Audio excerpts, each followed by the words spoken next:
Training Center's priority is to create the most realistic personal interactions possible.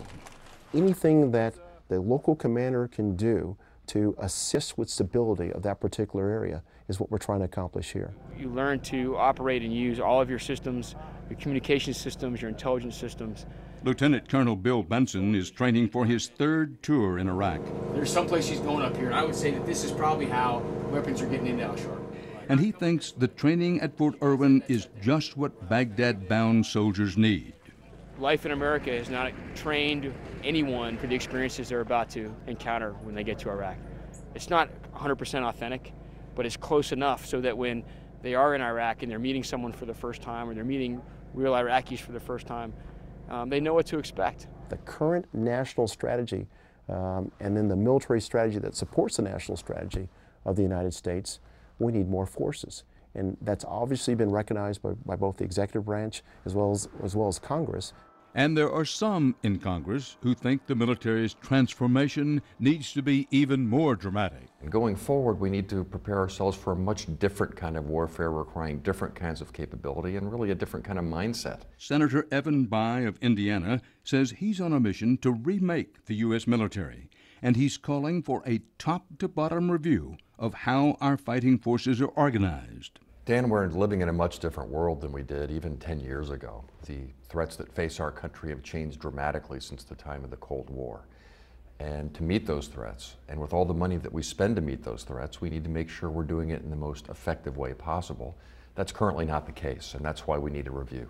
The result of Senator Bayh's broad study will be a lengthy white paper that outlines a major rethink of the way the Pentagon does business. He's speaking about his conclusions for the first time tonight. The threat of insurgencies, non-traditional warfare, is likely to be with us for some time. And that really needs to be our focus going forward. It's unlikely we're going to be fighting a sort of traditional land-based large tank war in the northern European plain. Do we need a larger force, or do we have a large enough force now that needs to be restructured and redirected?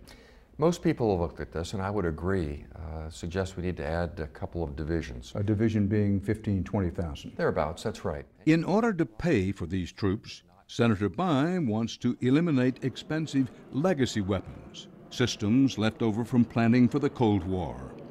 Some targets might be the Air Force's F-22 fighter, its C-130J transport aircraft, the joint V-22 Osprey, the Navy's Virginia-class submarine, and the Missile Defense Program, also known as Star Wars.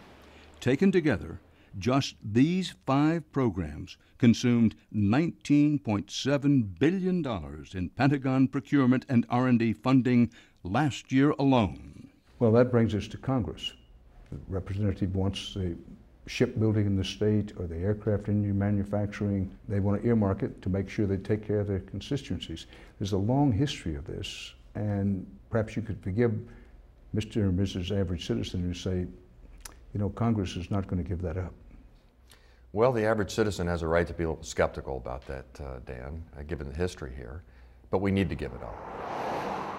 And back at Fort Irwin, the Army's in the middle of a huge project that's in line with some of Senator Bayh's thinking. He thinks more Iraqs might be down the road, and so does the Pentagon. That's why, rumbling across makeshift roads through the sand, these trucks are carrying supplies to a massive construction site. We've seen a need throughout our Army to increase the sizes of our urban training facilities. We are now building a little city of 600 buildings that'll be finished by the end of 2009 to meet that need here at the National Training Center. The Army as police force and development agency. You won't just find that on the ground in Iraq. It's now the service's official policy. In 2008, the U.S. Army updated what's known as 3.0, its basic manual for all field operations, the first update since September 11th. And for the first time in history, the manual puts stabilizing war-torn nations on equal footing with battlefield victory as a priority for the U.S. Army. Right now, we're fighting a war in both Afghanistan and Iraq, and primacy in that war is stability operations with components of offensive operations and defensive operations. So what 3.0 has really stated is what is happening. But it's not just for the here and now that this new military doctrine is being forged. When these 600 empty buildings are swarming with thousands of mock civilians and soldiers in training, it may not be as Iraq, but as another urbanized country where the U.S. could get involved in a ground war.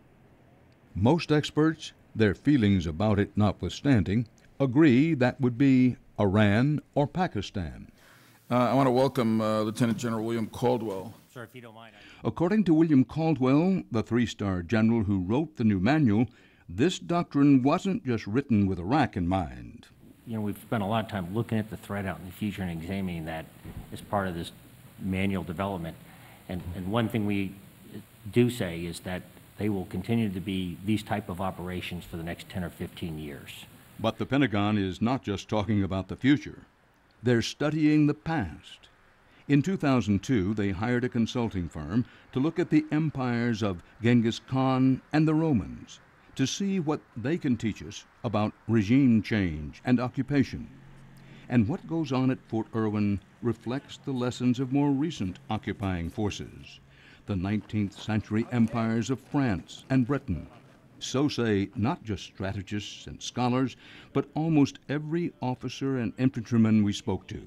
Here's the battle-tested Colonel Benson. The lessons learned out of Vietnam, the French experience in Algeria, and the British Army in Malaysia are just a few examples of kind of counterinsurgency fundamentals and doctrine that have been around with us for a long time. As an Army, though, we kind of had to relearn that.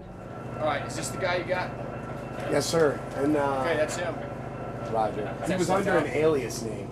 But even with all this new doctrine and training, Senator Bai is still worried that there's not the will to change.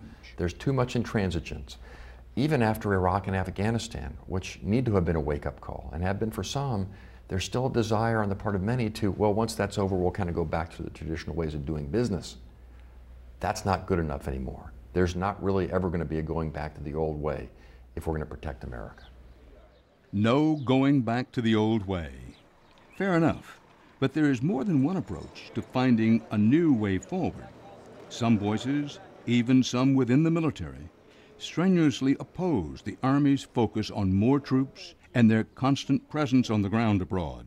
We will never have the size of the armed force that the counterinsurgency manual tells us the force ratios that they want. Air Force Major General Charles Dunlap, one of the highest-ranked officers in the service, thinks that the way the Army is going about planning for the future is inherently flawed, relying on numbers that he says just aren't possible.